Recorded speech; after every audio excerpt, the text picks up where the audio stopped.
story opens in a room in a residential building, where Chen Yuan is looking at his phone screen and crying. The reason for his tears is the text that his girlfriend sent him. She is breaking up with him. He asks her, "What's wrong?" all of a sudden while crying. He texts her and promises to work hard and give her a happy life. But she blocks him before he sends his message. He lies over the chair like a dead person.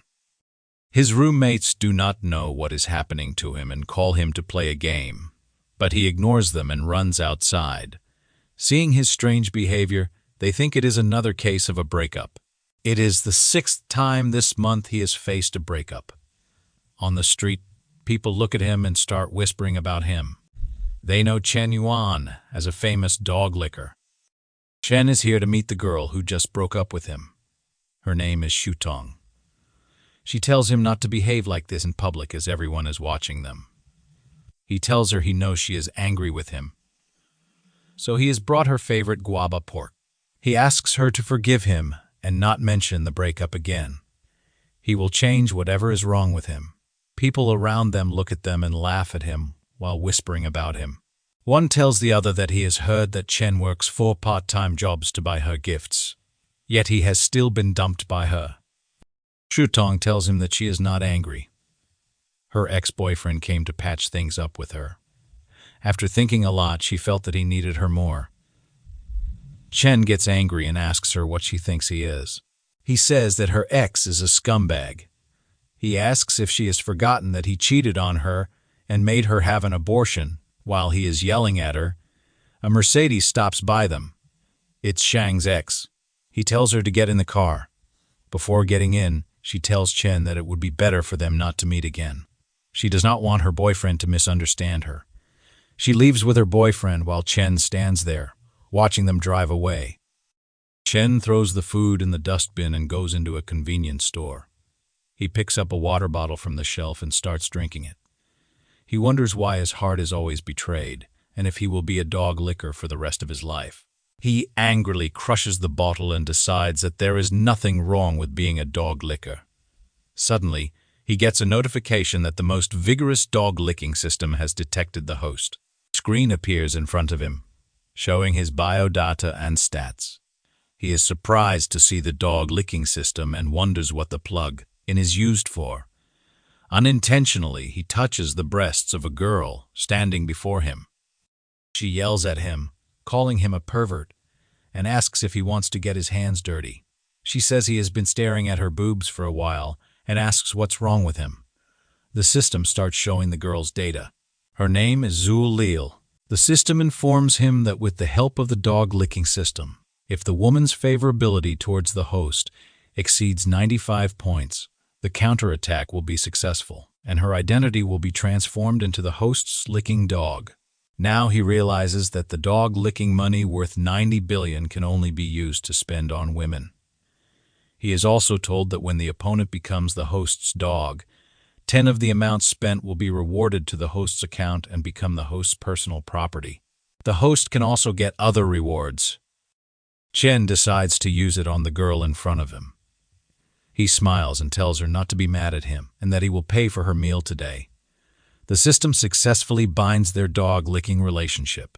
His mission is to counterattack Zul. The reward for completing the task is 10 of the dog-licking gold and 5 strength points. These strength points can strengthen the host's physical attributes, including physical fitness, mental strength, and agility. Zul Lil is the flower of the art department. She is powerful, and once made a man spend 30,000 yuan on her with just 3 words. Zul smirks at him and asks if he wants to play rich and flirt with her. The people around them look at Chen and think he is in trouble. Chen smiles and says she will know if he is good if she tries it. She says she wants to treat all her classmates in the canteen to snacks today and asks him to help her pay for them. She thinks he is dressed like a beggar and is still trying to flirt with her. She will let him know what it means to be embarrassed, but she is stunned when he transfers 50,000 yuan to her account. People around them are shocked. They think that this guy looks like a loser, but he is a hidden rich kid. Chen says that 50,000 is not much for him. He smiles and asks her if he can add her on WeChat. Zul is still struck and wonders if that guy is a rich second generation. So, she decides to play along. She tells him not to worry and that it is not impossible to add WeChat, but he has to come with her to a place. Chen is getting sweaty, as no girl has come so close to him before. She takes him to the brand store and tells him that she is not a gold digger. She just wants to see his sincerity and attitude. He tells her that it is not a problem. She can take whatever she wants. He wants to let her experiment with the dog licking system. Inside the store, he hears a familiar voice. He looks in that direction and sees Shutong there, shopping for luxury bags. He is sad to see her there. Zul gets that the girl is his ex-girlfriend. She blinks at him and says she has come at the wrong time. He smiles and says she has come at the right time. Zul goes to the counter and asks the girl there if they still have that bag from the spring sales. The shopkeeper replies that there's only one piece left, but the lady over there is trying it out. Shutong looks at Chen and says she cannot believe such a broke guy has brought a girl into the store. She decides to show him the difference between a loser and a junkie. She tells her boyfriend that her birthday is coming up. He irritatingly asks her if she didn't celebrate her birthday last month. She tells him that it was a birthday based on the lunar calendar, and people still have birthdays based on the solar calendar. Her boyfriend tells her that he does not like materialistic girls. He asks her if she is with him because of his money. She gets his meaning and gets scared. Zhu takes the bag off Shuang's shoulder and says she will take it if she is not buying it. Chen pays the bill and Zhu's favorability increases to 60 points. He smiles, thinking that that is the power of money. A bag increased her favorability towards him by 60 points. At this rate, Zhu will reach the threshold if she buys a few more bags. Then he thinks the amount of money he gets back is too small. The two store attendants whisper that they do not understand why some people seem rich and stingy with their girlfriends, while others seem ordinary and spend tens of thousands of dollars without blinking an eye. That's why the store manager taught them not to look at people through tinted glasses and that they cannot judge spending power based on appearances alone. Shuang is feeling insulted. Zhu makes her jealous and says that a bag is like a boyfriend. It is always better to grab it. Then she looks at Chen and thinks she must grab this big fish. She grabs his arm, calls him hubby, and thanks him for the gift. Shuang starts shedding tears when she sees that. She pushes Chen in anger while going out of the store and tells him that he has gone too far. He looks at her, smirks, and thinks they still have a long way to go. The system tells him to bind the dog-licking relationship to Shutong. Her current favorability towards the host is 10. When the heroine's favorability towards the host exceeds 95 points, the counterattack will succeed, transforming her identity into the host's licking dog. The counterattack completion reward is 10 of the licking gold and 20 strengthening points. Zhu asks him if he is relieved now and if she has done an excellent job. She also asks where they are going next. He laughs and says they are going to do more shopping. She cannot be satisfied with just one bag. He enters a store, points at a dress and a bag, and tells the shopkeeper to pack everything except those two things. Zhu's favorability towards him is increasing. After that, he buys her designer perfumes and makeup. After buying so many things, she tells him it is almost enough. She cannot fit it in her rental house. If she buys more, he says that it is not a problem. He will buy her a house. She feels ashamed and says it is not good.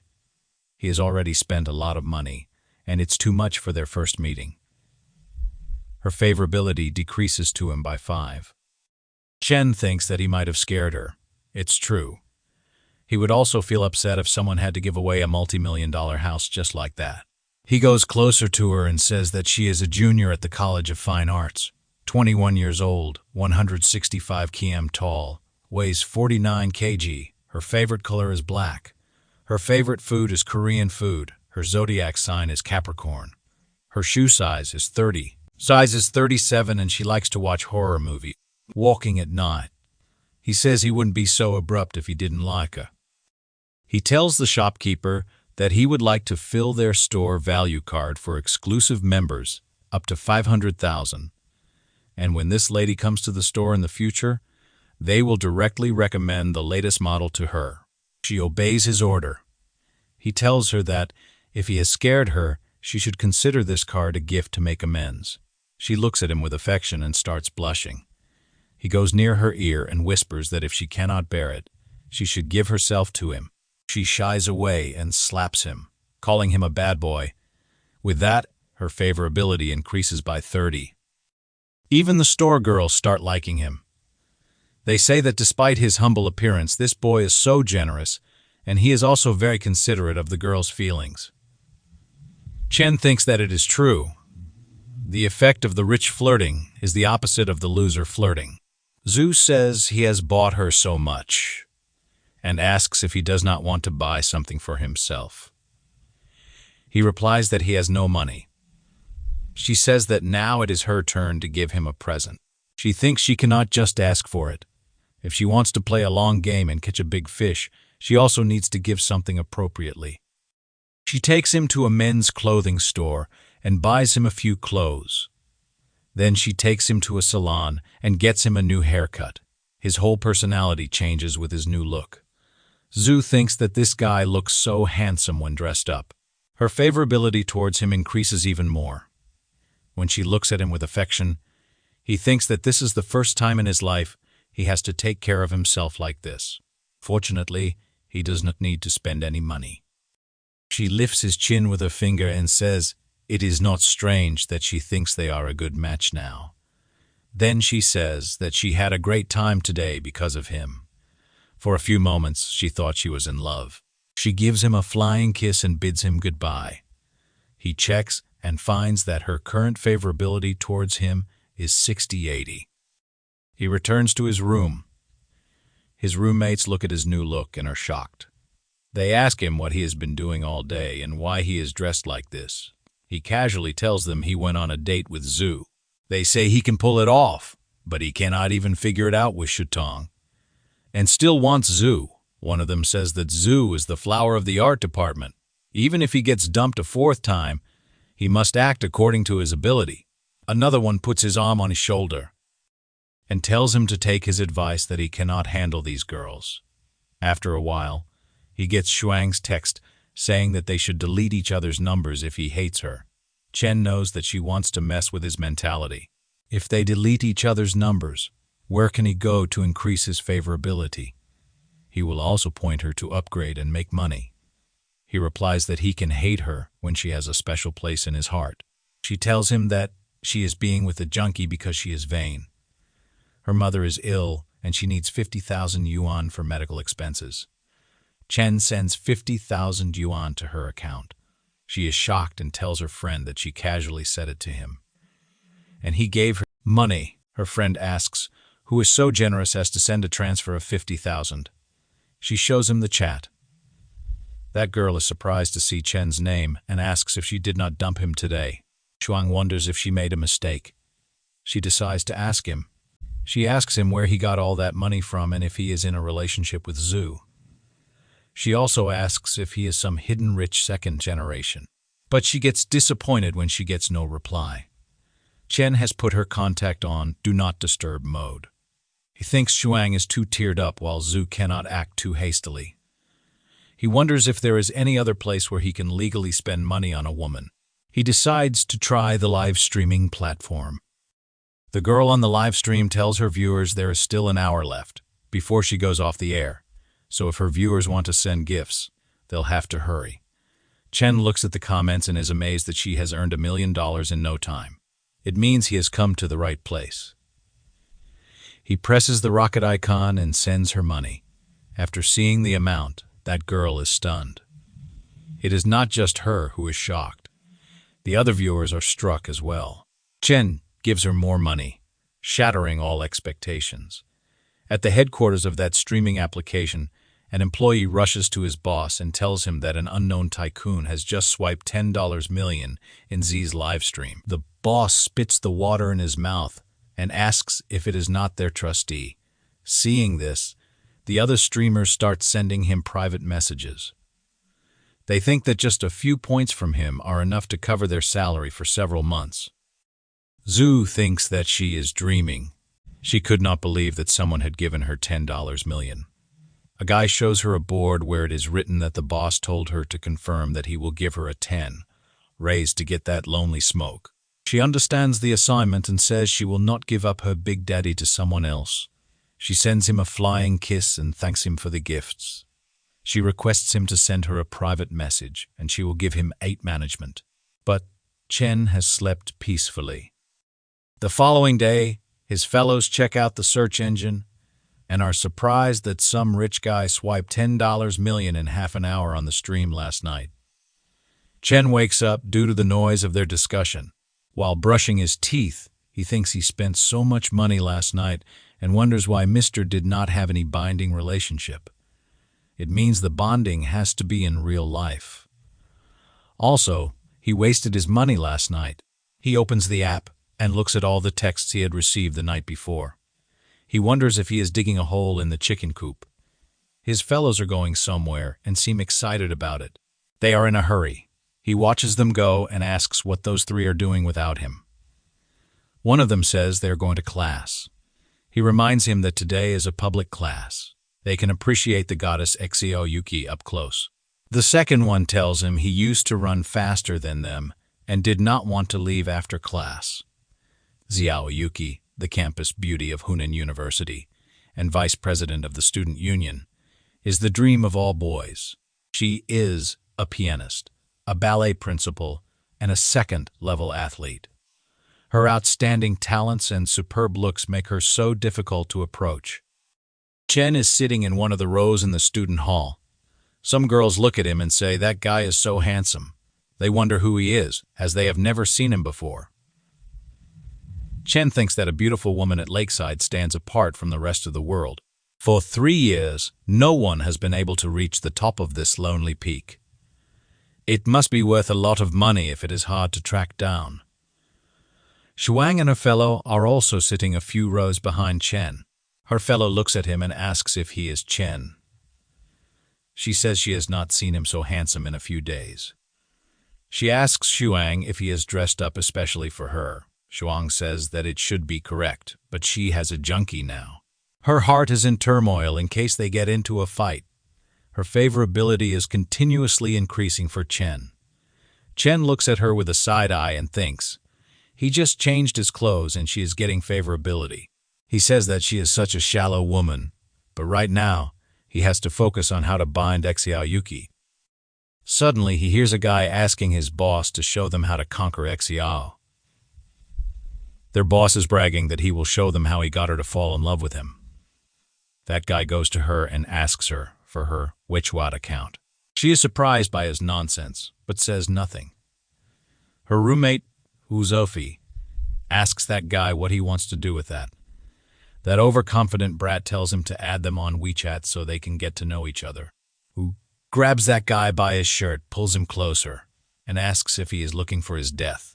He threatens him with the tip of a ballpoint pen. That guy gets scared and says there is a misunderstanding.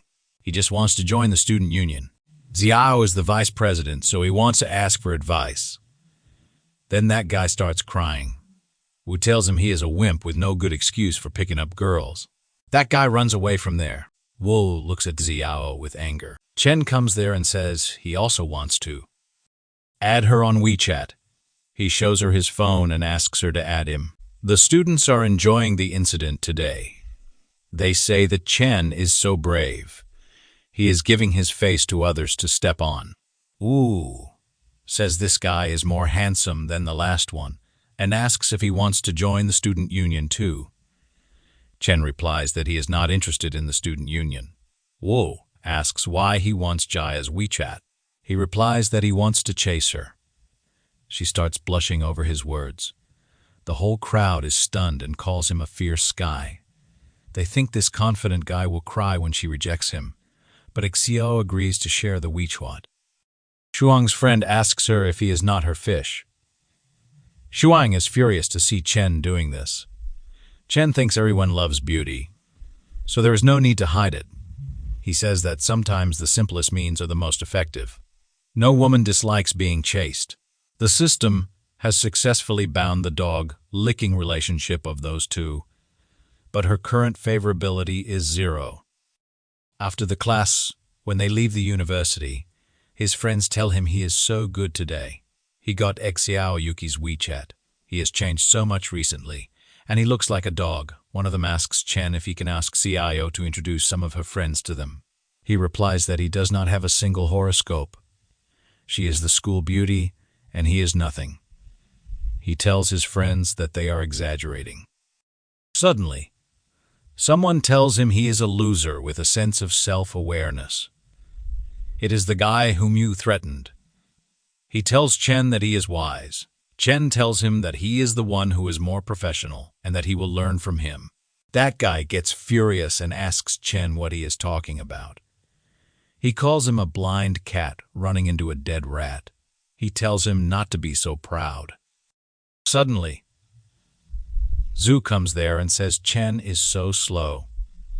She has been waiting for him for a long time. The boys standing around are shocked to see Zhu talking to him. Chen replies that he will be damned if he is going to keep a girl waiting for so long.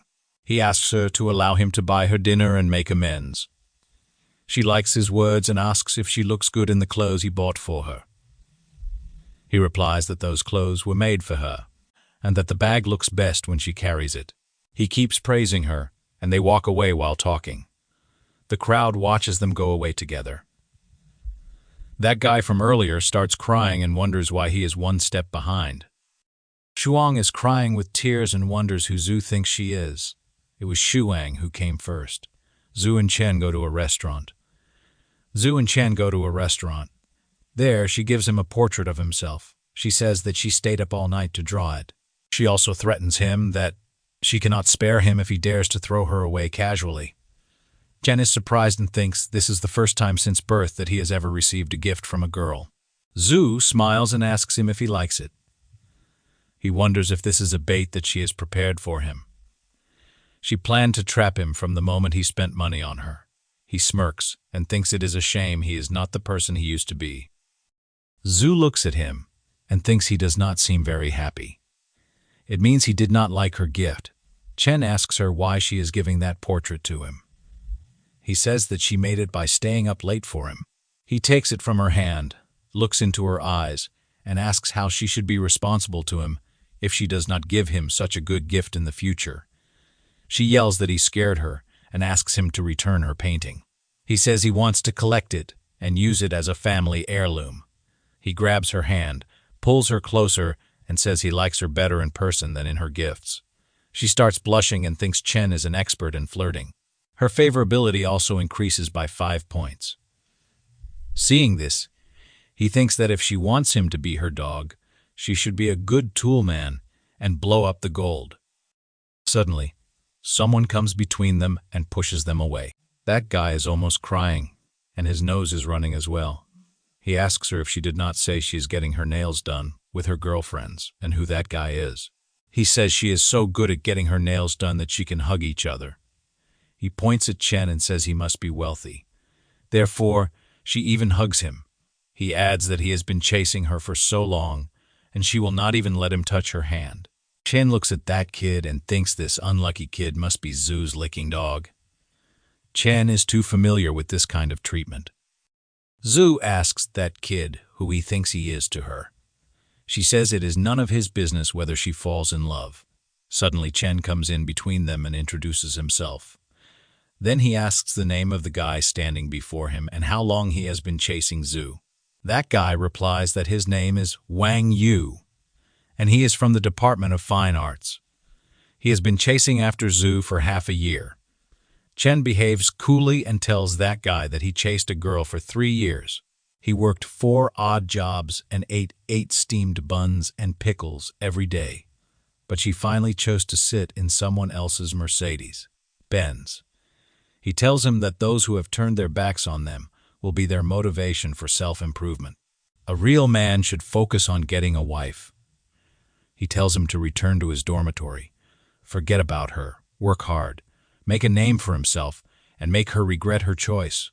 That guy gets motivated and even starts crying. Zhu wonders what they are talking about as Wang starts crying. He calls Chen and tells him that he is just her friend. Chen replies that he does not care about her past, but he feels like she does not respect him very much, nor does she respect herself. He tears that painting in front of her. He says she can still use yesterday's card, but they will not meet until she gets her relationship in order. He leaves her there and walks out of the cafe. He laughs devilishly and thinks he wants to see how she will cope. She starts shedding tears, standing there, and thinks this is the first time someone is tolerating her like this. She thinks she likes him, but she screwed up things. Her favorability increased again by 5 points. While walking on campus in the evening, he thinks that women cannot just hold it in their hands and give it a shot if they have nothing to do. He looks at his phone and says Zhu's side has finished pushing the second tower. It is time to switch lines to Xiao Yuki. He checks her profile and finds that Xiao is broadcasting and she is an anchor as well. Xiao is sitting in front of a piano and greets everyone online. She tells them she is a trainee who has been live broadcasting for 2.5 days. Her specialties are singing, dancing, and piano.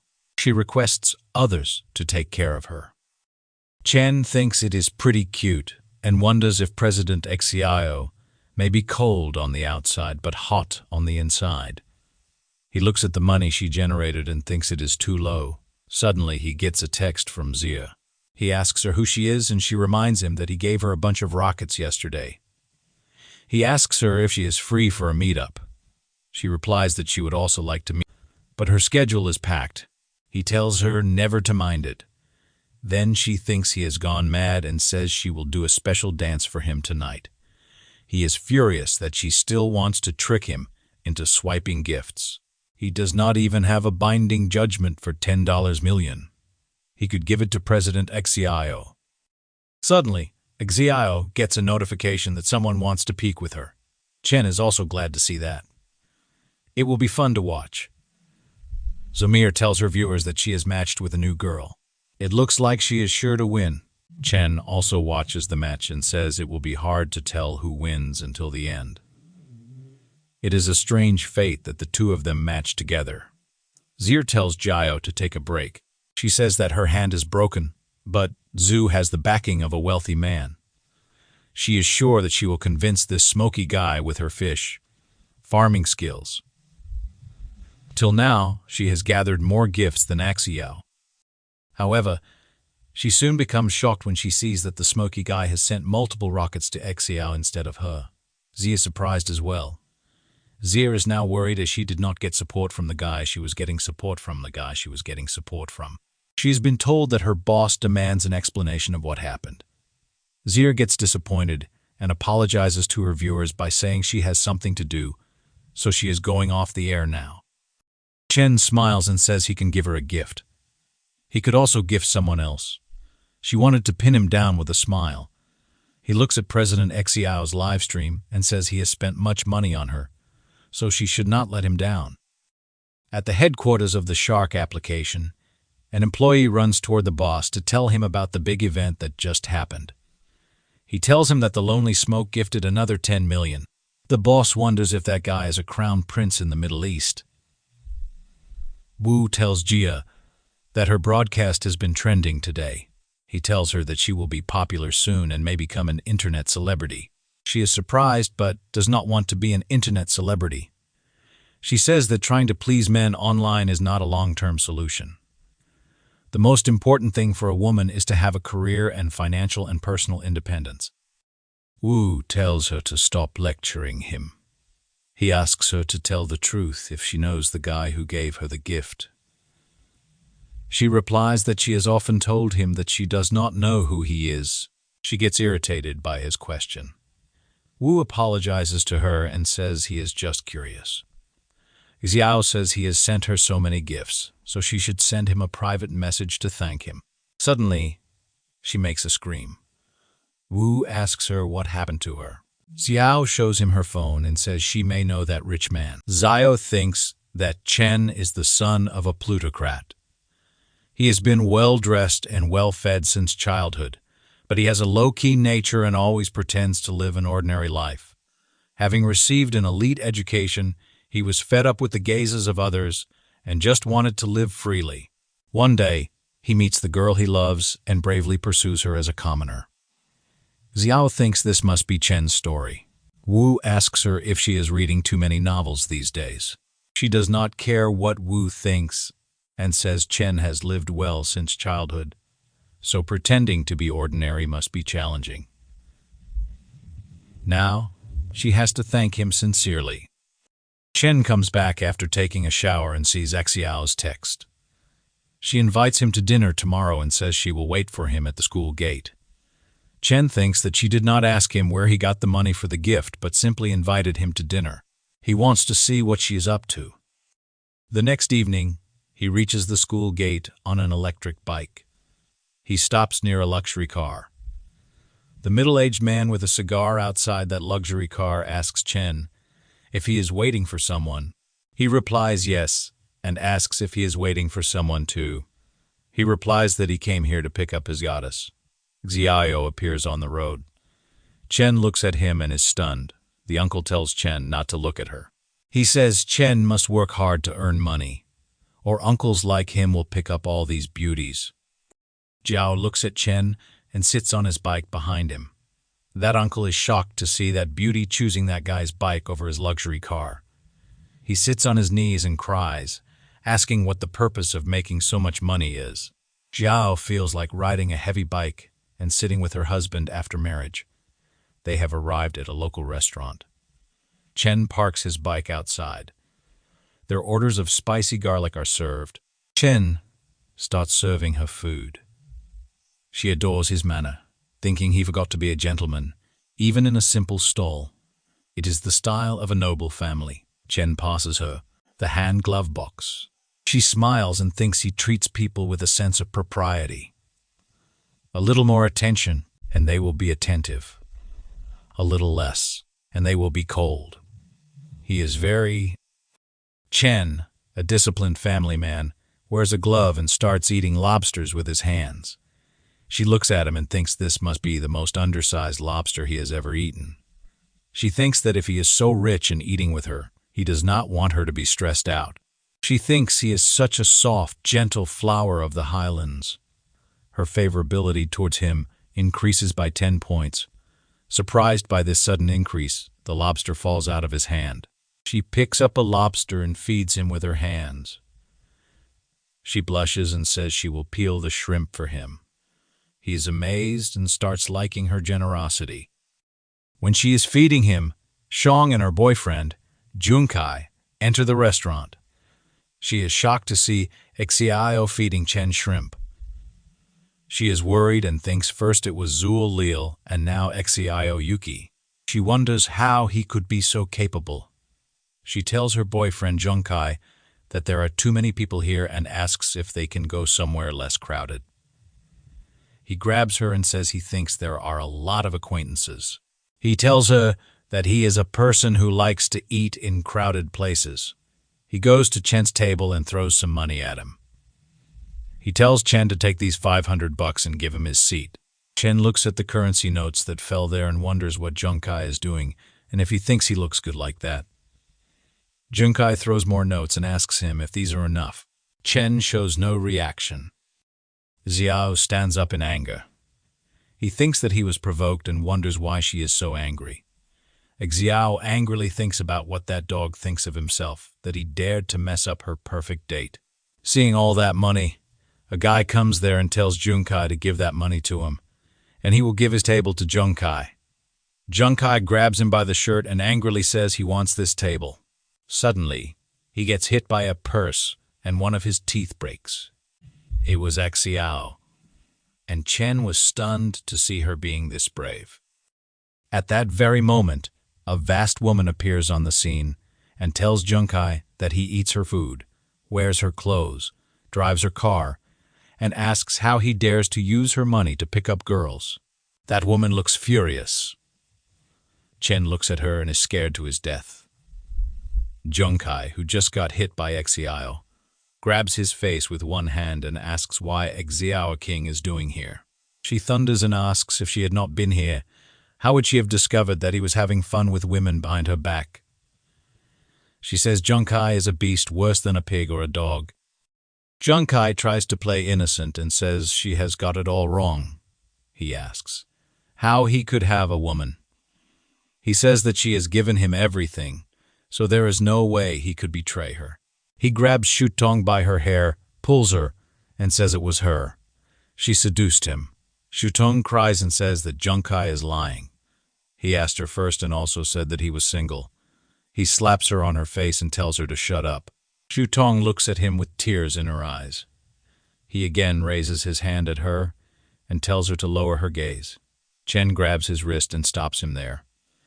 He asks Junkie if he does not feel ashamed of himself while hitting a woman. Shutong cannot believe that Chen took a stand for her. She thinks he still loves her.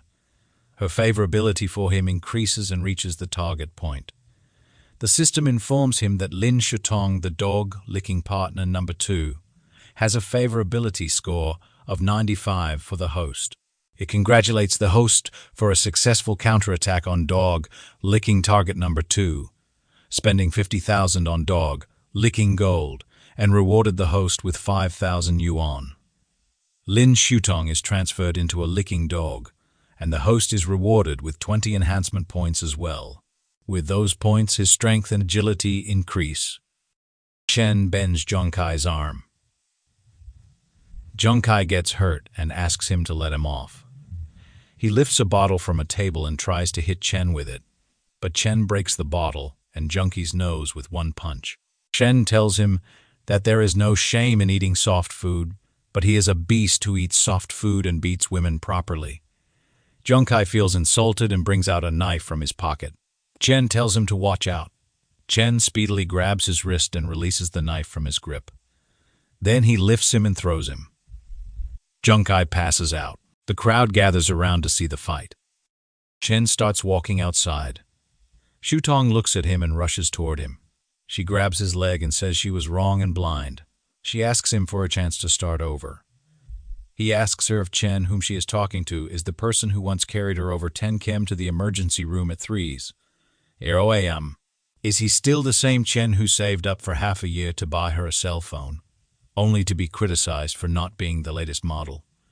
Is it Chen who knows she is frivolous and vain, but always believes she will look back one day? He tells her that the old Chen is already dead. She chose it herself. Then he leaves her there crying. Chen drops Jia at her hostel. He apologizes to President Xiao for the mess tonight. She replies that calling her president is too rude. He should just call her Kiki. She adds that she did not feel disturbed, but she got to see a different side of someone. She thinks that Chen is a person who is more and more impressive, the more someone looks at him. She has a hunch that he will bring her countless surprises. Shutong enters her room while crying. Her friend asks her why she has not brought an umbrella, as it is showering so hard outside. Shutong just calls Chen Yuan's name and says nothing else. Her friend thinks that she has heard that Chen swiped over 10 million for Xiao's live broadcast yesterday. She says this kid looks like a beggar but is so rich. Shutong is shocked to hear that and asks her where she heard that news. She replies that Wufia's dorm roommate said it, which is all over the women's dormitory. She thought Shutong knew. Shutong starts screaming after hearing everything. Chen is playing a video game. His friend asks him if he is outrageous. He is 118.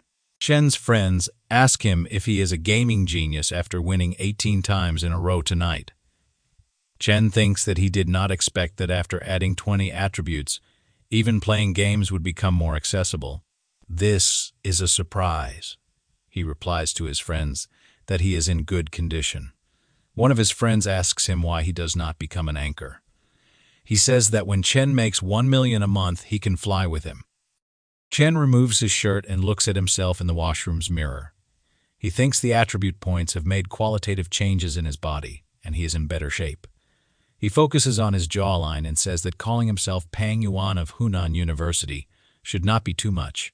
He looks at his abs and says that with such a perfect body, he does not know which woman would be cheapened.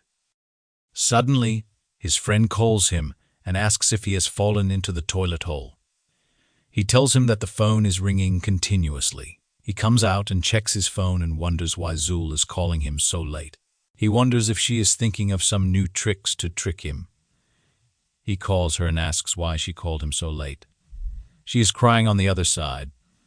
She tells him that she does not know what to do and could only think of him. She asks him if he can give her $500,000. She explains that her dad owes a lot of money because of gambling. The family, which was initially relatively wealthy, has plummeted, and they have to deal with loan sharks daily. Zul says she is not a very materialistic girl, but she has to pay off her debts. Chen asks her to give her card number. He instantly sends her the money. She is shocked to see the figure, as it is 5 million instead of $500,000. She asks him why it is 5 million. He replies that it is okay. He accidentally hit an extra zero. Her favorability increases towards him multiple times. She thanks him for helping her and says she will repay him. Zul's current favorability score is 94. Chen wonders why it is still 94, and if his sudden help did not win her heart. He wonders if she wants to confess her feelings. Then he thinks that it might not be the case. The person who reveals his neediness first is often at a disadvantage. Whoever confesses first will lose. The next day, when Chen is outside the cafeteria with his fellows, Shang comes there and tells him that she has brought him a bun from the cafeteria. She invites him to go to the classroom together. His friends are stunned to see her bringing breakfast for him. Suddenly, Zul comes there too and says she has brought him breakfast. She guesses he is tired of eating in the cafeteria, which is why she made him seafood porridge. Both girls look at each other with hate in their eyes. Suddenly, someone else calls Chen at the same time. Now his friends wonder who the third candidate is. It's Yao. She says she has brought him beef noodles. Shong and Zul wonder why Xiao is there. It's like a boxing match between those three inside a ring. Her strong sense of oppression fears those two. They think that is the power of being number 2 on the school's beauty list. Chen asks Xiao how she knows that he likes to eat beef noodles. She says she just assumed he likes spicy food when they ate crayfish yesterday, and knows a great place that serves it.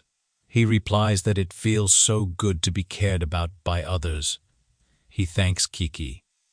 He thinks that he expected this from Xiao. She could gauge his taste through the details, and without making a sound. Xiao welcomes him and says, of course, giving breakfast is a priority. She adds that if one does not care for the other party's liking, how can they say they like them? Shutong and Zul are annoyed to hear that. It feels like she is punching them very severely. Xiao gives him a gift and says it is to express her gratitude. Chen asks if it is the newly released F15 Pro Max. Chen's friends are shocked to see him getting the latest mobile phone model as a gift. Seeing him receive the gift makes them feel worse than the death of their fathers. Even Shang and Zul are surprised to see her willingness towards him, as that phone costs more than 10,000 yuan. This feels like she has knocked them in a single move. Chen tells her she does not need to spend so much on him. She replies that he has spent more on her. She does not have much money. It is a favor to him. He says that he will accept it. Then they both walk away, leaving the others standing there. Shutong says she wants Chen back and wonders why it is so hard. She is sad because it has only been a few days, and another girl has appeared. Zul comes to him and tells Shutong to find a place to chat. Shutong asks what she is talking about. She has nothing to discuss with her. She adds that it is all Zul's fault. Zul says that she wants to talk about forming alliances. Shutong startles and asks what kind of alliance. She replies that it is an alliance against their common enemy, Xiao. Chen checks the mobile features. It is hard to believe that she gave him such an expensive mobile phone which costs more than 10,000 yuan. Jiao asks him if he is okay, and if something is wrong with the phone. He smiles and says everything is fine, and the phone is handy. Her current favorability is 40. Chen thinks he would have already believed she loves him if he had not seen her favorability. She is indeed worthy of being the goddess. She is more skillful in making the hunter think she is the hunter. He has to find a way to push forward the progress as soon as possible. When he is busy thinking about this, his phone beeps. It is a text from Zir. She tells him that the last time she said she could not meet, it was not that she could not do it. She is a little bit afraid of society, but it does not mean she does not want to meet.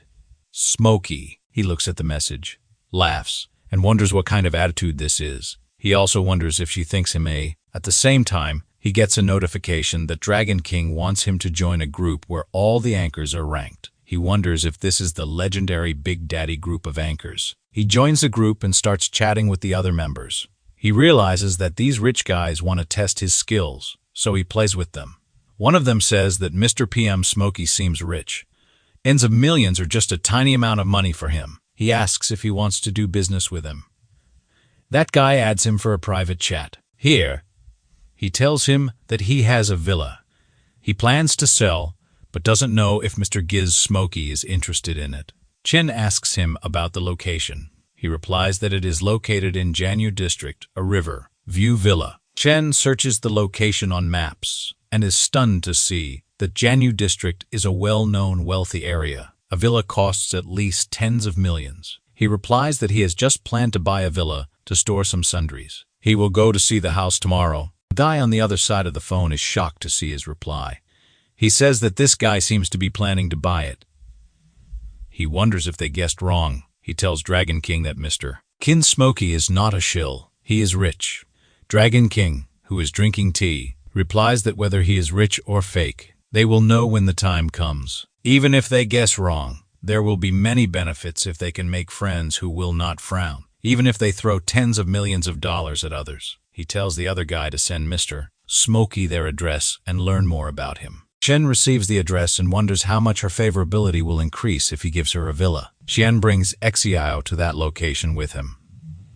She asks him why he has brought her here so mysteriously. The owner is waiting for them outside. He waves at Mr. P. Smokey. He thinks that Smokey looks ordinary, but he is accompanied by a woman who is a natural beauty. He wonders if he may be the son of a hidden family. It seems to him that the price today is challenging to negotiate.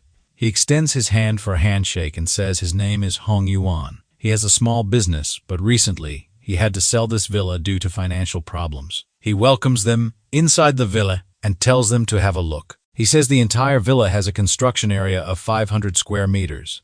The usable area is 2,000 square meters. Famous designers designed the decoration, and the whole house was customized with imported Italian furniture. He shows them the view from the balcony and says that the river is surging and dragons and tigers are roosting. The feng shui is excellent.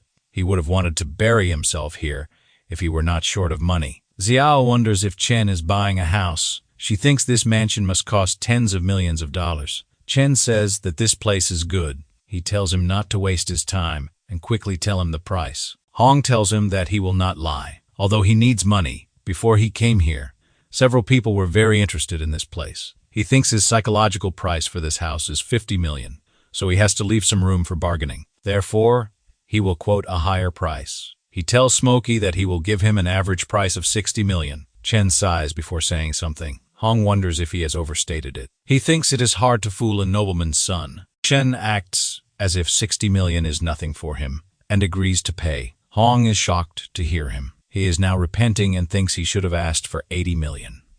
Chen asks Yigao if they should buy this house. She asks why he is asking her. She does not care if he buys it or not. He replies that he is buying it for her. Hong thinks giving 60 million to others is a massive amount of financial resources and courage. He is shocked because the price he quoted did not offend Smokey. Xiao is stunned and thinks no matter how rich and generous Chen Yuan is, he should have some restraint. This is too exaggerated. She wonders if this is some kind of main nordal trap, and if he will trick her into drinking tainted water later. She replies that it does not sound great, and she cannot accept it. He grabs her hand and says that the property restriction policy has been implemented recently. He owns too many properties, so he is thinking of transferring one to her name. He also hopes to give her a home. She starts blushing. She wonders if this kind of money transfer is typically allowed for legally married couples.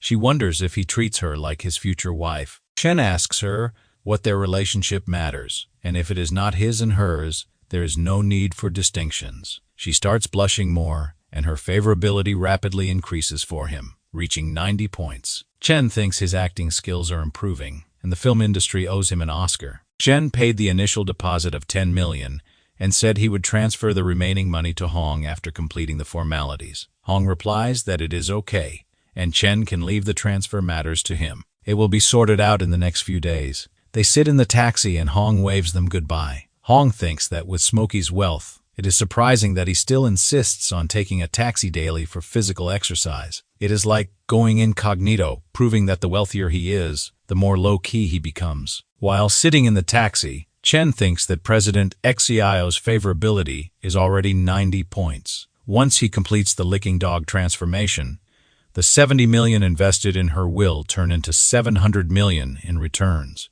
with the addition of attribute point rewards. This is a hefty profit. Xiao looks at him and thinks that, based on her experience reading novels, if Chen just said something embarrassing, the next part will likely be their wedding. She wonders if the wedding will be in Milan or the Alps, and what name suits their child. She wakes from her daydreams when the driver tells them they have arrived. She exits the taxi and asks Chen if he is not leaving the car. He replies that his roommates have invited him to play games at the internet cafe. He bids her goodbye and leaves. She becomes sad and says it should not be like this.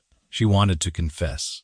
Chen arrives at the internet cafe. He looks at his friends, who are already playing. They ask him why it took him so long to come. They tell him to hurry up and go open a card, as they have saved a machine for him. He tells them not to worry. He will drive the machine to take them flying. He goes to the counter and asks them to open a 20U card, 4 packs of liquid cigarettes, and 4 bottles of iced black tea. Zoe is on the counter. She calls Chen, who is looking at his phone.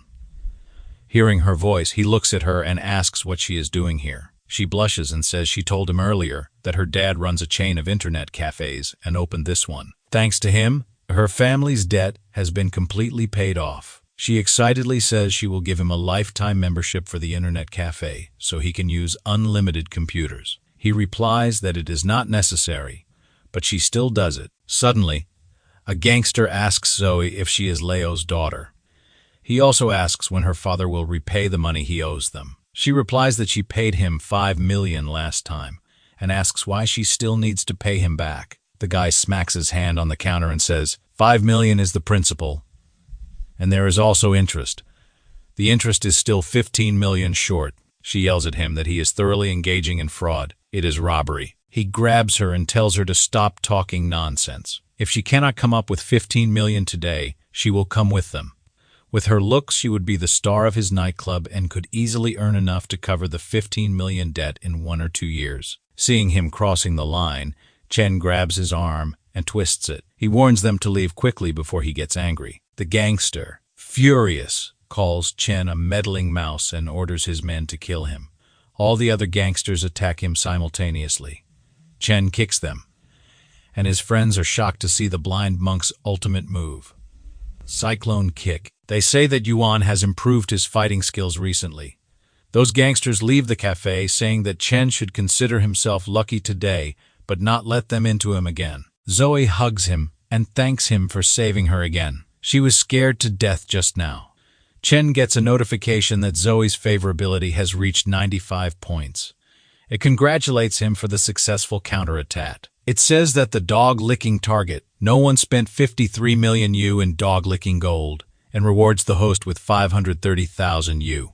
He also gets 5 bonus points. Chen thinks that today is a double delight. Suddenly, Shutong comes and sees Zoe hugging Chen. She calls her treacherous.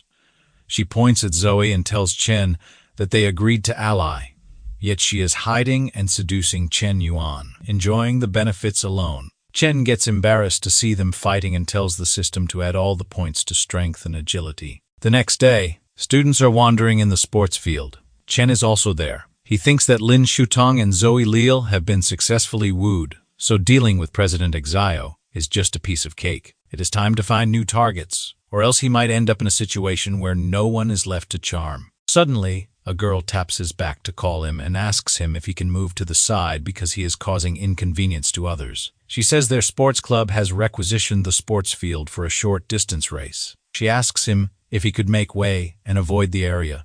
He looks at her closely and thinks that, even though this girl seems a bit fierce, she is pretty straightforward and genuine. He tells her that he can do that. Then, he shows her his phone and requests her to share her WeChat, so he can add her there. Suddenly, someone comes and asks him what he is doing. That guy says he is her boyfriend and tells Chen to get rid of this idea as soon as possible. Chen thinks that he has seen this guy somewhere before. Then, he remembers that this guy used to beat him in the past. The guy calls Chen a toad dreaming of eating swan meat. He tells him to give up that unrealistic hope and face reality. Chen thinks that it is a narrow road between enemies. The system binds that girl in the dog-licking relationship. She is Haining, and her current favorability towards the host is 5. If he succeeds with this target, he will get a reward of tens of the dog-licking gold, along with an additional 22 enhancement points. Chen thinks that this target is attractive. The referee asks the players to get ready as the competition is about to begin. That guy also comes to the starting line. Jing roots for her boyfriend. The players take their positions. The referee gives the signal, and that guy is running faster than the other players, maintaining the first spot. He thinks the other players are a bunch of ants. Suddenly, a player crosses him. That guy is shocked and says someone can't be this fast. It is Chen who leaves that guy behind. He thinks that he will defeat Ling in his strongest field. Yang Gong thinks that he cannot be underestimated. He laughs and says that although he does not know who he is, he will show him what it means to be a great emperor. But then he looks around and wonders where Chen has gone. Chen appears on his left, and he is still running. Ying is shocked that Chen has lapped him by a whole round. He wonders how many seconds it was. Chen smirks and thinks that with just a mere decade of hard training, Ling could never compare to his meticulously planned skill points over a whole week. The anchor says that they witnessed something extraordinary. The real speedster has emerged. In the face of his speed, even the iron arm, Adam bows. Down in awe, the whole crowd shouts for him. In just 50 short seconds, he has already circled the field once. Chen wins the race. Jing could not believe that her boyfriend had lost. The anchor says that a new champion is born. He has broken records, surpassing even the limits of human intellect, but they still know nothing about him. He is not even a competing athlete. The coach comes to Chen and says that Chen has extraordinary abilities. He says that if he is interested in joining the track and field team, he recommends joining the national team. Ling starts crying and asks the coach if that spot wasn't meant for him. Jing looks at him and wonders why she does not feel bad about that guy. Her favorability increases for him by 5 points. Suddenly, Ling calls her and asks what's wrong with her, as her thoughts seem somewhere else. She smiles to cover up and says she is just a little worried about him. Meanwhile, her favorability keeps increasing for Chen. Xiao enters the room, and Wu asks her where she has been. She tells him that Chen bought her a house. Wu is shocked to hear this news. She replies that it is true. She went to see a house with him today. She tells him that Chen bought that house for 60 million. She asks him to help her check the house prices in Jianu district. She says that if that chubby guy selling the house plays dirty, she will not spare his life. Chen told her that what belongs to him also belongs to her. Wu thinks that sometimes luck favors the naive. He wonders why he cannot encounter such good fortune. He is feeling jealous of her. Wu tells her not to show off. He will help her with this. Suddenly, he sees something on his phone and yells, "What is this?" Someone has posted an article about Chen, claiming that he is a top-tier scumbag juggling multiple relationships at the same time. At the 21st level, Chen's roommate shows him that article on the internet and makes fun of him. Chen is angry. He thinks that the writer of this article is kidding with him. He is obviously a money-splitting boy. It seems like he has been relatively high-profile lately, and someone might not be happy about it. He wonders who that person could be. 3 nerds are behind this scene. The one with the glasses tells the others that their article was pushed to the top of the list. The post has gone viral. His fellow laughs and says that now Chen's reputation is over. Suddenly, Ying comes to them and asks what those 3 are doing by drawing the curtains and turning off the lights in broad daylight. Firstly, those 3 get scared by his sudden appearance. They look at him and say he is so scary, as he always walks silently. The main culprit tells Ying that there is a guy named Chen Yuan in the School of Liberal Arts who is very arrogant. Recently, they are dealing with him. Ying looks at Chen's picture and wonders if he is not the guy from the sprint race. He suddenly realizes that he is the same Chen that he used to beat up in high school. He laughs and tells those 3 that he knows him. They went to the same high school. Chen has been a sociopath since childhood, and he has quite a bit of information about him. Ling says that Chen is probably not worthy of being a good guy. He persistently clings to girls and harasses them. Those 3 start welcoming Ying to get more information about Chen so they can add more to their already viral article. Ling wants revenge as well. He smirks and thinks it does not matter if Chen wins the game, and the coach likes him. Ling wants him to be ruined. They update the post and write that Chen rides on many boats, objectifies women, and frequently pressures and dwarfs them. They advise all the women to be aware of this well-dressed beast. They also mention that those women already in a relationship with him do not do so voluntarily. The article also mentions that an insider has told them that Chen Yuan had the reputation of being a 3-headed dog from high school. He can be called the best licking dog among all licking dogs. The article spreads like fire in the jungle. Everyone is shocked to read so much about Chen Yuan. Even the principal of the university reads it. He smashes the phone on the table in anger and says, "That is too much and is simply unreasonable." He adds that he will not allow such a black sheep to appear in his school. He will personally investigate and find out if it is true. He will expel this scum among students. Xiao tells the investigation team that Chen Yuan from Huda College of Liberal Arts is an exceptional person. What he hates the most is girls suffering. He comes from a famous family and possesses extraordinary wealth, yet he is generous and willing to help others, hoping to alleviate their worries and solve difficulties. He hates those who beat women. Whenever night falls, he transforms into a dark knight, pushing evil and striking with a heavy fist. He is powerful and mysterious, guarding this city entirely of desire and sin. Xiao says that from her perspective, Chen Yuan is a hero. Those officers ask if it is not an exaggeration to call him a hero. They ask her on what basis she draws this conclusion.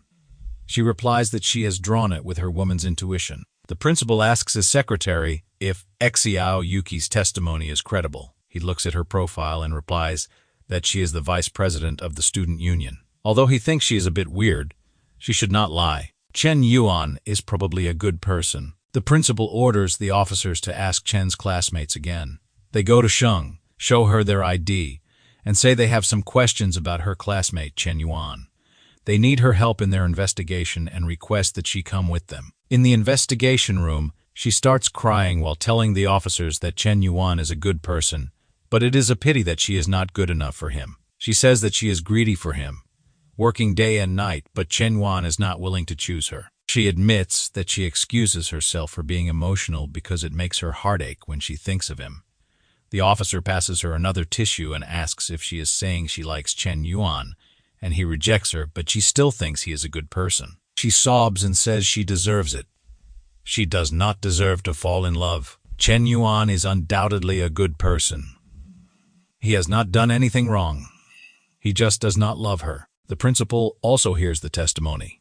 After that, he leaves the room, smokes outside, and wonders if it is possible that Chen Yuan is innocent and the people on the forum are trying to smear him. Suddenly, he looks down from the window and sees 2 people coming that way. He wonders why they are presenting a banner.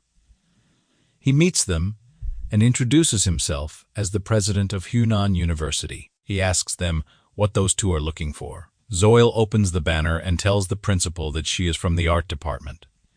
She came today to present a banner to Chen Yuan from the literature college. She adds that Chen acted bravely a few days ago and helped her family a lot. The principal is shocked to hear of another fan of Chen. He sees those two off and thinks that he has blamed Chen Yuan wrongly. He must have to look at that post again. Surprisingly, there are some videos in favor of Chen. Someone also posted a video of him winning the race. Other than that, there are many comments from girls speaking in favor of Chen Yuan just by seeing his innocent looks. Seeing all this, the principal grabs his head in worry and wonders if this man is a popular idol. He thinks that it is just like a set of light falcons. A tall tree stands out in forest, but the wind will break it. If a person is too good, he can easily be targeted and forced by others. The principal starts sighing and says he can understand Chen Yuan now. He says he will surely give him justice. He will be unruly. He cannot bear this grievance. He calls all the students in the hall. He tells them that recently there have been some rumors on the forum against Chen Yuan, a student of their school. But based on his thorough investigation, he found it to be completely a rumor. It's slander. He pulls Chen closer and says that today he is here to clear Chen's name. He adds that Chen not only has a correct lifestyle and is willing to help others, but he has even acted bravely for justice many times, but kept it secret. He sobs and says Chen has a majestic personality and a noble soul. He gives him a certificate and tells others to learn from Chen Yuan and become people who contribute positively to society. All the students applaud him. Chen wonders what is happening there and why he is being given this certificate. He is getting embarrassed, wondering when he has shown courage and been willing to help others. Ling is burning to see Chen getting all those praises. He cannot understand why Chen has not been ruined at this time. He thinks that everyone has gone blind. It is Ling who should be the one standing on the stage, accepting flowers and applause. Suddenly, he looks at his girlfriend Jing, who is enchanted by Chen's personality. Chen is surprised when he sees that Jing's favorability towards him has increased by more than 10 points. The students start leaving after the ceremony ends. Ling goes to Jing and says he has seen it all. She just enthusiastically applauded Chen Yuan. He asks her what the meaning behind that is. She asks him if he is not feeling well and why he is so jealous. She says that she only has genuine admiration for her classmate Chen Yuan. As a fellow university student, he has done many good deeds yet remains indifferent to fame and wealth. She quotes an example. After winning against Ying, he could have become the pride of the heavens, but instead he chose to return. These comments work as oil in the fire for Ying. He grabs her wrist with force and tells her to shut up. He says that Chen cannot beat him. She starts weeping and tells him that he is hurting her. Ying has gone crazy with hatred and says Chen Yuan is just a useless dog that he stepped on. It does not matter if the coach likes him. This society values those with money and power. His dad can buy him a Tesla. He asks her what Chen Yuan has in his possession. Suddenly, Chen passes them, talking on the phone, telling Hong he can drive in. He tells him that he keeps a low profile at school and instructs him not to come to pick him up in an overly expensive car. Jing and Ling forget about their fight and start looking at him. After a while, they see that a fancy car comes and stops by Chen. He tells the man who brought the car that he told him not to drive such a fancy car. He scolds him softly and tells him to pay attention next time. Hong apologizes to him and says he will from the next time. He explains that he rushed and forgot. Chen does not like it to be too flashy. Hong opens the door for him and Chen gets in. Ling's eyes come out of the shock that he has just received. After the car leaves, Jing tells Ling that they should break up as he does not trust her. Ling cannot believe that his girl is breaking up with him. Chen Yuan and Hong go to the office where he pays the remaining amount to Hong, and he gives him the villa papers. After completing all the legal procedures, Chen says that he is heading back to school. Hong offers him a lift. He refuses, saying that his car attracts too much attention. He will take a taxi back himself. While walking on the road, he thinks that even though he has bought the house, he still needs to prioritize with President Xia. After all, reaching full favorability earns a 25-point attribute bonus. He needs to give her something else. He checks his phone to see what else Hong wants to sell. He opens the group chat and sees the praises for him as he bought an expensive villa in no time. Moreover, he gifts it to his girlfriend. Chen replies that it is just a small favor he is doing. Suddenly, someone posts in the group an ad about selling a car. Chen likes the idea of giving her a car. Chen reaches the showroom of that guy. The guy receives him in person and introduces himself. He is Jiang Hain, and his family runs a small business. Personally, he manages a small car dealership. He says it is a pleasure to meet Mr. Smokey and gives Chen his business card. Chen knows that the Gen Group makes cars and cargo ships. This is a large local enterprise, and this guy, surnamed Jiang, is a wealthy second-generation entrepreneur. He calls him Brother Jiang and says that managing a large car dealership at a young age is truly impressive. Haosen tells him not to call him brother, as he cannot afford it. He tells him just to call him by his name. He says he would like to take him on a tour to see some cars. He tells Chen that he is really young and promising. When he first heard Hong say, Mr. Smokey, he thought he was an uncle, but he did not expect Mr. Smokey to be so young and have such outstanding charisma. One of Jiang's secretaries asks the other who that person is, whom Mr. Jiang received personally. She replies that he must be the son of some wealthy tycoon. She tells the other not to bother looking into it. This kind of man is not someone they should be concerned about. Jiang shows him his collection. He says that he would not speak for elsewhere, but in this city, his place has the most complete collection of luxury cars. Everything he can think of is here. Chen looks around and says he wants to buy a Bugatti Chiron. These words hit Jiang like an arrow. He smiles embarrassingly and says that Chen really loves to joke. He says that the Chiron is a top luxury car with a limited edition of 20 units in the world. Chen asks if he is saying that he does not have it. Chen asks if he has a Lamborghini Veneno or a Pagani Huayra Roadster. These words critically hit Jiang. He wonders if Chen is here to disrupt his place. He explains that the vehicles he usually deals with here range from 2 million to 89 million. Chen gets that he has no car that he desires. He tells him that there is nothing suitable for him here. He also mentions that Jiang's business does not seem to be that extensive. Jiang thinks that Chen can buy houses worth tens of millions, but he finds it hard to believe he can afford cars of the same value. He decides to unveil his trump card to keep the shop bustling. He tells Chen that even though he does not have the car he asked for, he does have one expensive car here. He takes the curtain off a Ferrari LaFerrari. It features a 6.3 LV12 naturally aspirated engine capable of delivering a maximum power output of 588 Q. The independent electric motor produces 120 Q of power, contributing to a total output of 800 horsepower. Paired with an A7 speed dual clutch transmission, it achieves an acceleration time of less than 3 seconds for 0 to 100 km. It is available for 225 million. Jiang asks Chen how he would respond in such a scenario. Chen thinks that, while the Ferrari may not be excessively expensive, it is still not considered cheap. It would indeed be fitting as a gift for President Xia.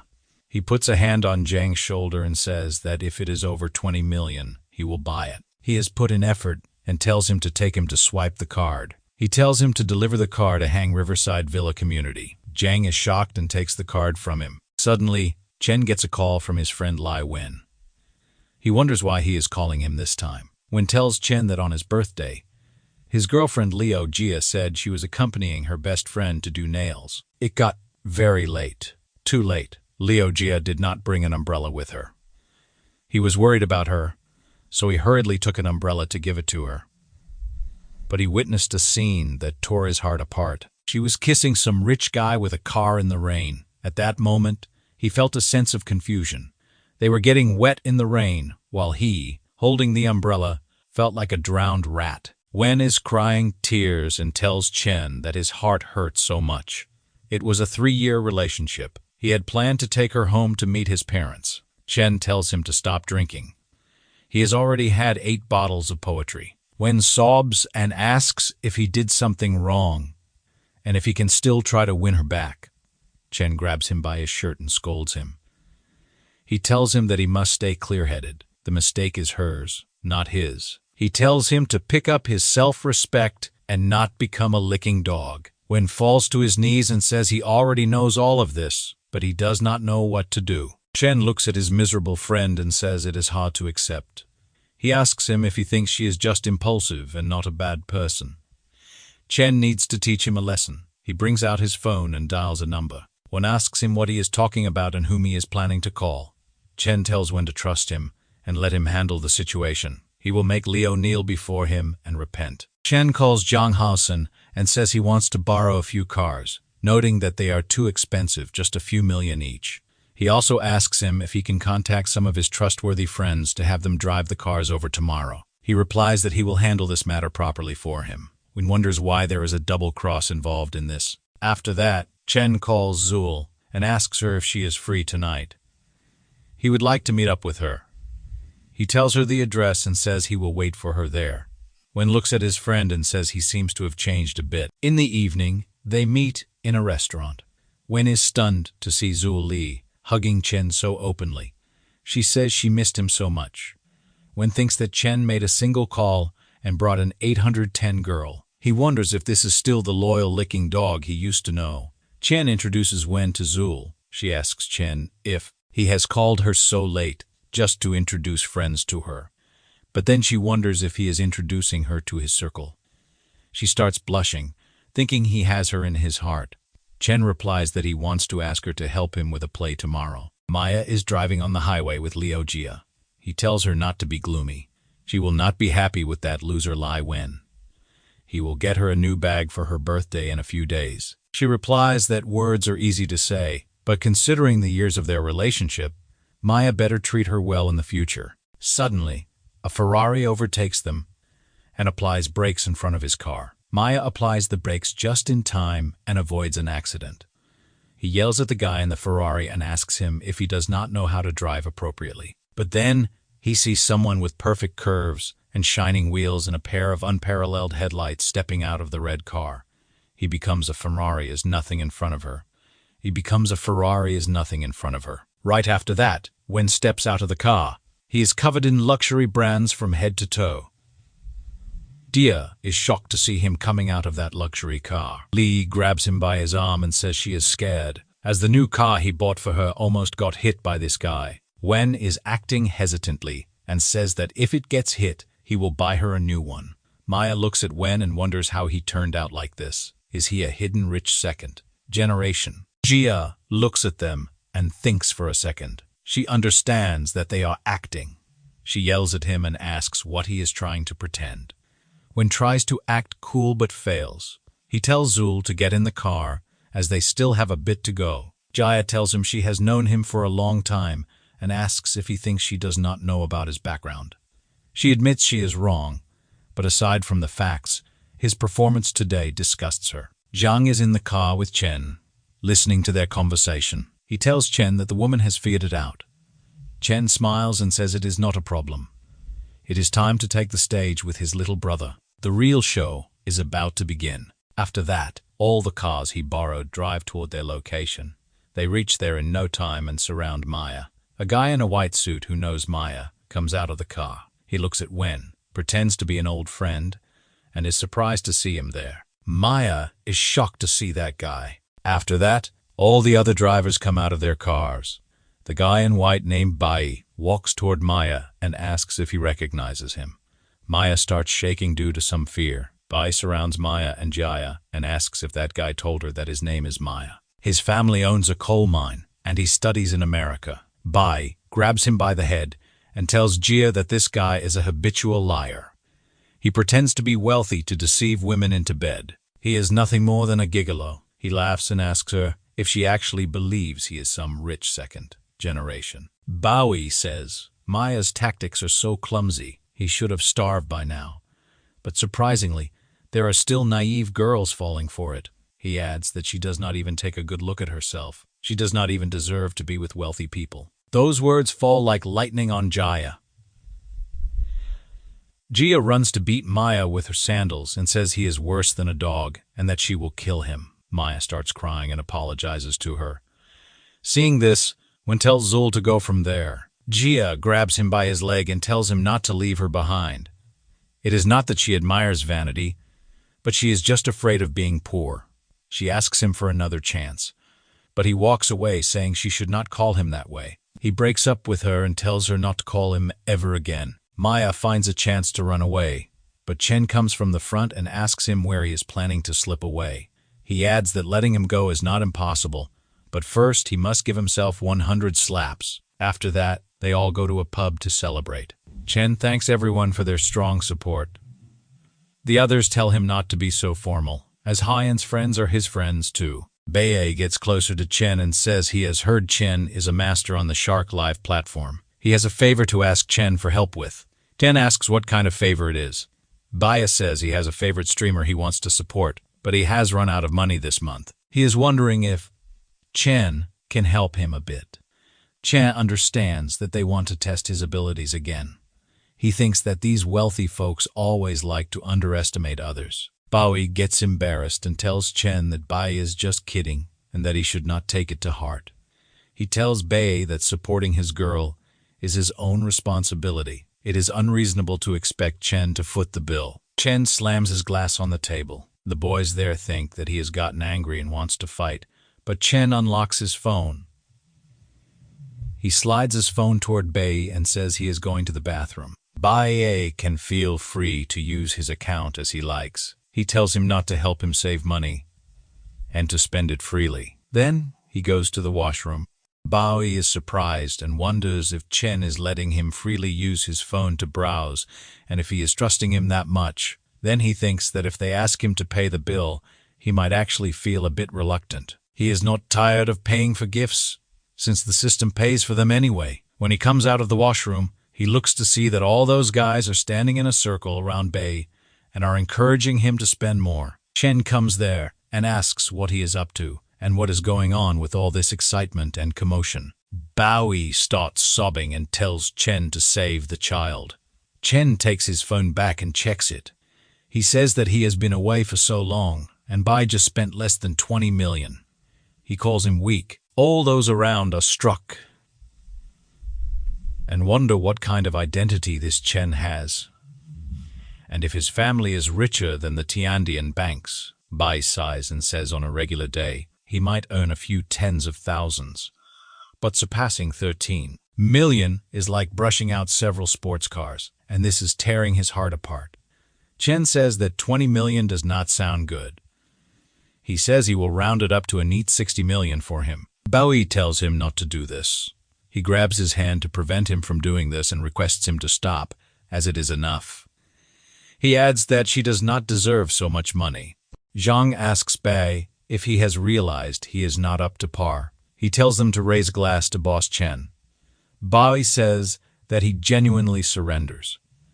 He will follow Chen's lead from now on. A girl in the bar asks others who that person is. He seems quite influential. She recognizes one with white hair. He is Bae, killing from the white real estate. The other girl says it sounds like a gathering of the elite generation in the top circles of Seoul. If she joins any of them, her life after that would be worry-free.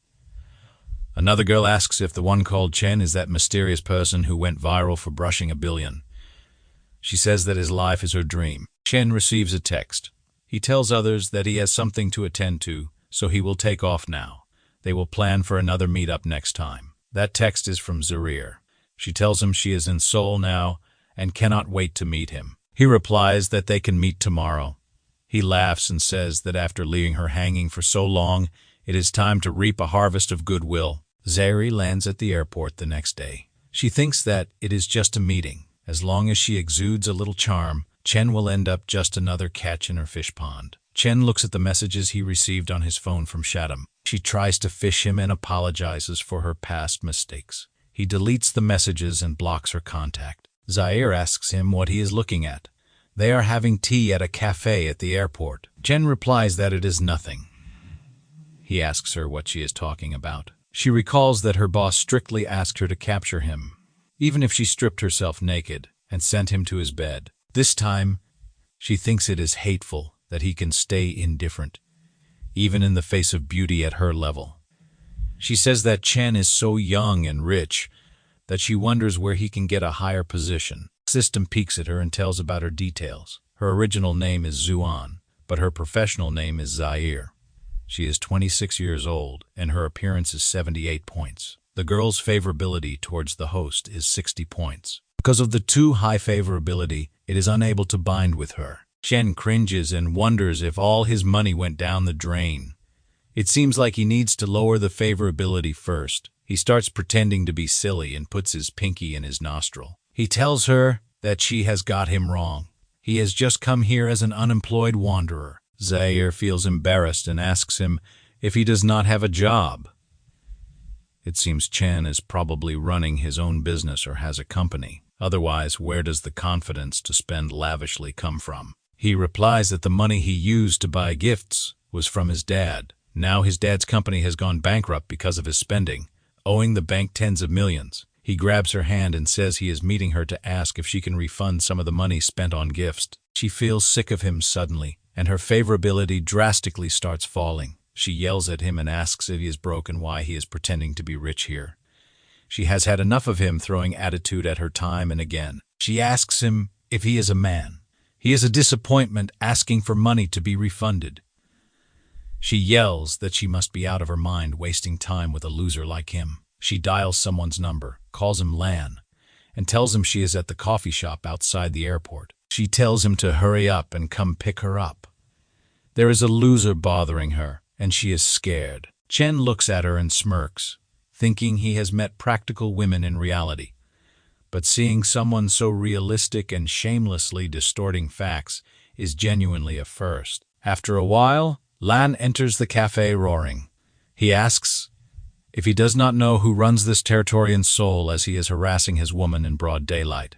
Zeri runs towards him to hug him and says she is so scared that the pervert even grabbed her hand. Lan is surprised to see Chen there. He ignores her and runs towards Chen to shake hands. He asks him why he is here. He tells him that he is Che Lan, who followed Brother Bai to toast him yesterday. Chen replies that he remembers him. Lan says he regretted not having a few more drinks with him yesterday. Unexpectedly, he bumped into him here today.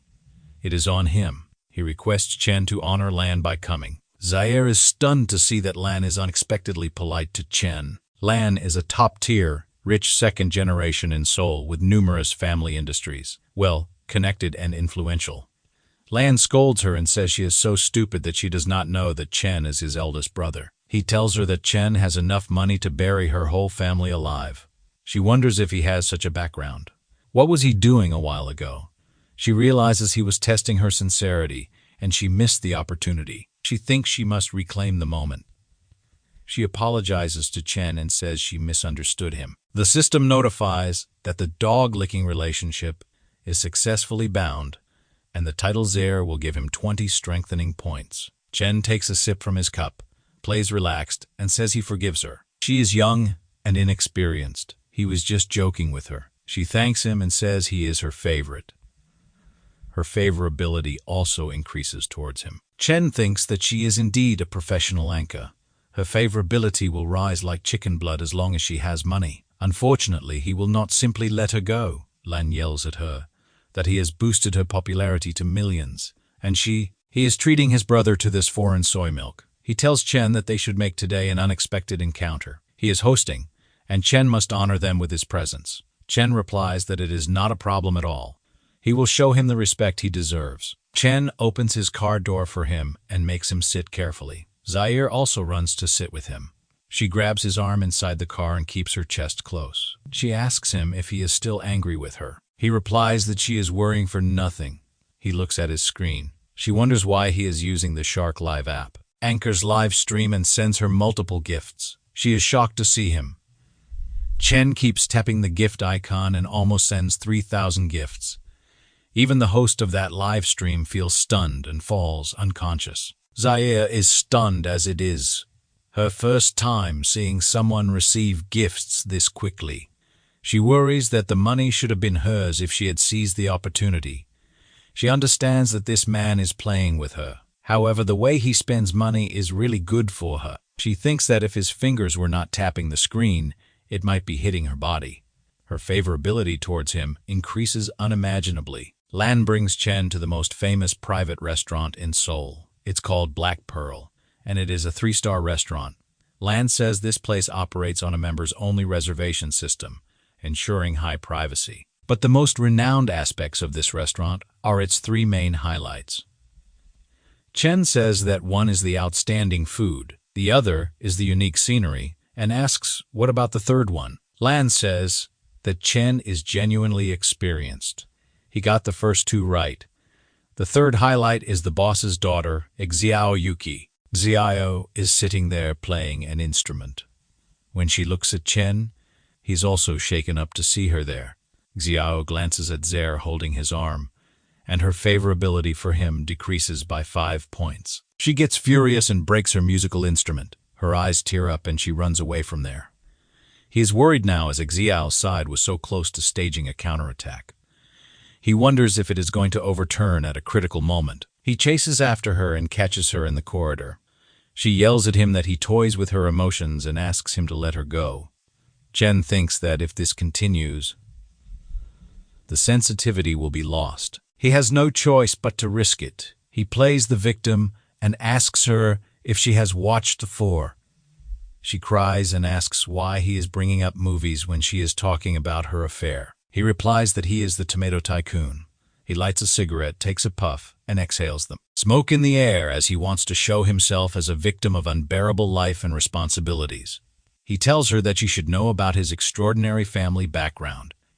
She must be wondering why he has been content with a mundane life. He says that in the secluded family he belongs to, there is an unwritten rule that once the heir turns 18, they must spend 10 billion within a month to inherit the entire 50 billion family fortune. So, he strives to spend the money diligently. He has invested in many projects, engaged in various investments and charitable activities, and participated in various environmental protection initiatives. Girl earlier was a streamer. He tipped to keep spending money.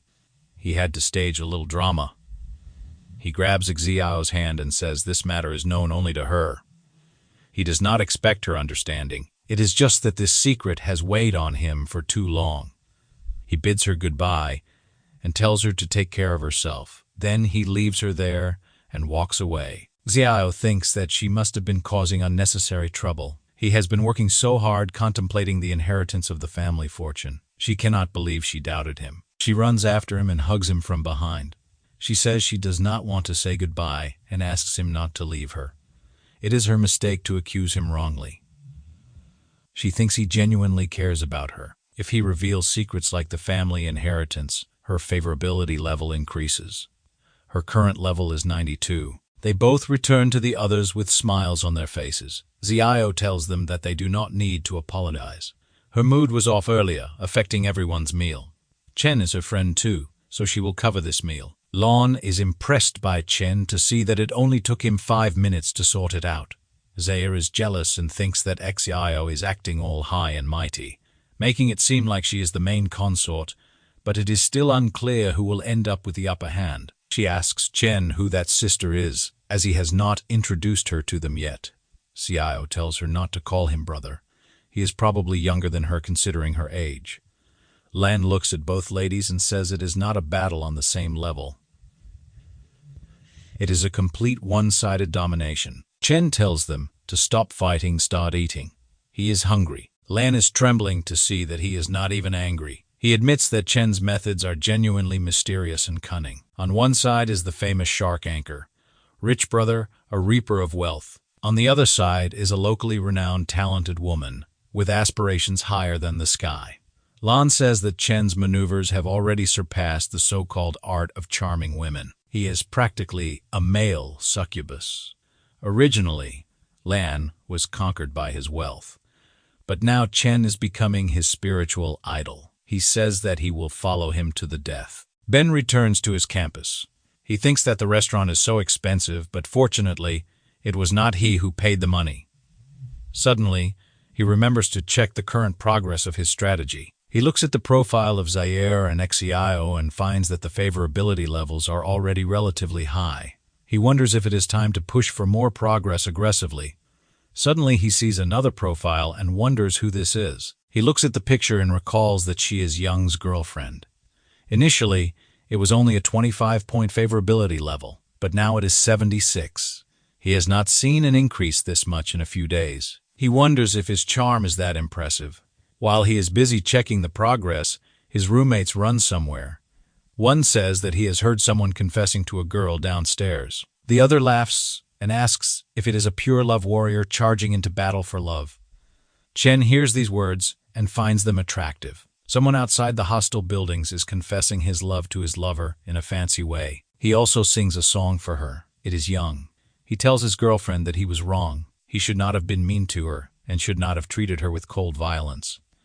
He tells her to think about their beautiful past and give him another chance. His girlfriend, Xing, finds this offensive. Chen also comes there to see that and is surprised to see Yang, who is rehearsing for the ex-lover drama here. Jing looks at Chen and runs towards him, completely ignoring Yang Gong. He cries and asks her where she is going. She asks Chen if his anime is Chen Yuan. She is happy after finally finding him. Today is her lucky day. She forwards her mobile and asks him if she can add him on WeChat. She begs him not to reject her. The crowd wonders what is happening there and why there is another guy. They say that it hurts to see Yang Gong losing. Yang Gong is furious. Instead, he asks why it is Chen Yuan. He refuses to accept it. Jing has disappointed him so much. Chen looks at him and asks him if he senses frustration. He finds it incomprehensible and feels that Jan is inconsistent. Yang asks him what he means by that and why he still humiliates him. Chen tells him honestly that he has always envied Yang, with his handsome appearance and athletic prowess, effortlessly winning the hearts of the opposite sex. He seems to take girls' love for granted, but when he realizes he has lost that aura, he panics. His mind is filled with a desire for victory and success. Yet, he overlooks his girlfriend's feelings. Yang Gong pushed her away bit by bit with his own hands. At this point, playing the pitiful card to seek reconciliation, he must feel like he has become a clown. Yang grabs his head and starts crying. He admits that he is wrong and the one to blame. The crowd is stunned to find that this is not a case of a third party intervening. Cold violence is indeed beneath dignity. When they were together, there was no consideration or kindness. What's the use of trying to salvage things now? Jing is emotional to see that he understands her. Her favorability increases to 91 points. Uzopi is also in the crowd and wonders about Chen's relationship with that girl. He turns to tell Xiao. He enters the room and yells that Chen is cheating on her. She almost gets scared by his sudden entrance. She tells him that he must stop messing around. Anyone can cheat, but Chen Yuan cannot. It is impossible. He replies that there is a girl downstairs confessing to Chen Yuan. They were exchanging meaningful glances. Xiao says that Chen Yuan cannot control others' expression of their feelings. Besides, it does not necessarily mean anything significant. He shows her the news and asks her how she explains this. Chen is lavishly spending money on other women. She replies that Chen has told her about it, and the total amount he spent is more than 30 million. Uzopi is shocked to hear that Chen gave the female anchors gifts and has told her about it. She replies, "It is true. Trust is the foundation of any relationship." She pats his head and tells him never to mind it. He has been single since birth, so he will not understand this kind of telepathy of the heart. After that, she starts singing. Uzopi wonders how such a sensible person ended up acting so foolish. Chen is yawning as he is feeling sleepy. His friend, China, asks him to focus and asks, "Who gets sleepy during a murder mystery game?" Chen replies that he did not want to come in the first place. He begged him to come here. Those girls there ask how or why he is being so loud. He might scare Chen Yuan. They just enjoy watching Chen Yuan sleep. One of them asks him if he has some time for her tonight. The other says that Chen seems tired and asks if he wants her to buy him a hazelnut tea. Taya tells him that if he does not come, these girls will not come either. A handsome guy like him will not understand the struggles of the ordinary guy. Chen points at Shang and asks Taya to explain why she is here. Shang is acting well in the play. She sobs and says she abandoned her childhood sweetheart and ran away with the wealthy man. Then she got killed, but she feels she deserves it. There is no need to look for a culprit. She deserves this punishment. Her classmate tells her to calm down and says they cannot continue playing this way. Tao tells Chen that if Lin Shutong hears that he is around, it is tough for Tao to avoid tagging along. He asks Chen what is wrong with her. He has also heard that she has been seeing a doctor lately. It is related to some health issues. Chen wonders if he went too far. Although she deeply hurt him, She also sincerely desires repentance. After forming a connection, he wonders if he is being too harsh, even if she is at fault and bears guilt. Suddenly, some random girl comes to him and says there is a rumor at school that he is the online sensation, Mr. Smokey. She asks if it is true because his online handles are the same. A man comes there instantly and says, if Chen Yuan is Mr. Smokey, he will take his head off and use it as a ball. That guy keeps going and says that Mr. Smokey has flaunted an incredible billion on Shark. But Chen Yuan is not even worth comparing himself to Mr. Smokey. Chen recognizes that guy. That guy goes to Shutong and introduces himself. His name is Lu No, and he owns this shop. He has noticed her for a while. He asks her if she would like to exchange WeChat contacts. Chen remembers that Lu No was his rival in high school. He often bullied him, taking advantage of his wealthy and influential family. He thinks that if he wants to show off, he will let him do it thoroughly. Fortunately, he does not want to be too high profile in front of his classmates. He also wants to give a stress test on someone. Chen moves forward and says he wants to introduce this guy to everyone. This wealthy guy is Lu No, his high school classmate. He is currently studying at a prestigious university and runs his own company with assets in the millions. He can be considered a genuinely high-profile, wealthy individual. All his classmates are charmed by Yao. As for Chen Yuan, he is not precisely Mr. Smokey. His family recently received some compensation from a demolition, around 3 to 5 million. There has been a misunderstanding. Lu No is surprised that Chen has a few million in family assets. Shutong is shocked to know that Chen is not Mr. Smokey. She thinks that, on one side, there is an elite with assets in the millions. Conversely, someone with some money used to have feelings for her. Her favorability starts to decrease drastically and reaches 15 points. She adds Lu No on her WeChat instantly. Lu No tells Chen Yuan that the world is strange. The girl Chen introduced Edit Yato on WeChat. He whispers in Chen's ear that in the past, hitting him was like beating a dog. Now he can only be stepped on by Yao. Then he tells his waiter that Chen Yuan is his classmate. He has made him very happy today, so the bill for his table is free. Chen puts his hands on his face and laughs hysterically. His classmates wonder what has happened to him. Suddenly he tells them that he is okay. It is just that he suddenly understood some things. He thinks he gave Shutong the opportunity she wanted. But unfortunately, a leopard cannot change its spots. He will not sympathize with her because she does not deserve it. Chen leaves the cafe. Lu No asks him why he is leaving so soon. He tells him they are having a high school reunion tomorrow at Kyushu restaurant. He asks Chen if he is daring enough to come there. He replies that since Lu No has invited him, he will come. At the reunion, Lu No tells everyone to enjoy food and drinks today. He will cover all expenses.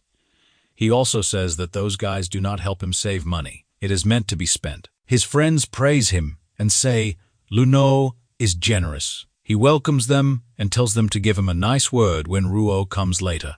One stands and says he and Ruo are a perfect match. Talented and beautiful. They will all support him and help him succeed. Chen thinks that you never misses any opportunity to show off. After a while, Ruo enters the room.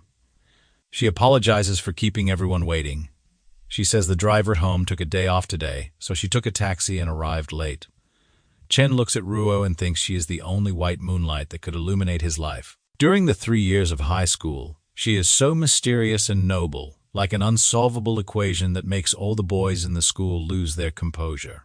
Chen goes to her and asks if he can add her on WeChat for easier communication. Yao gets irritated to see Chen doing this. He thinks he will make him regret that in no time. Ru agrees to share her contact, but she wonders who this person is. It feels like she has not seen him before. The system binds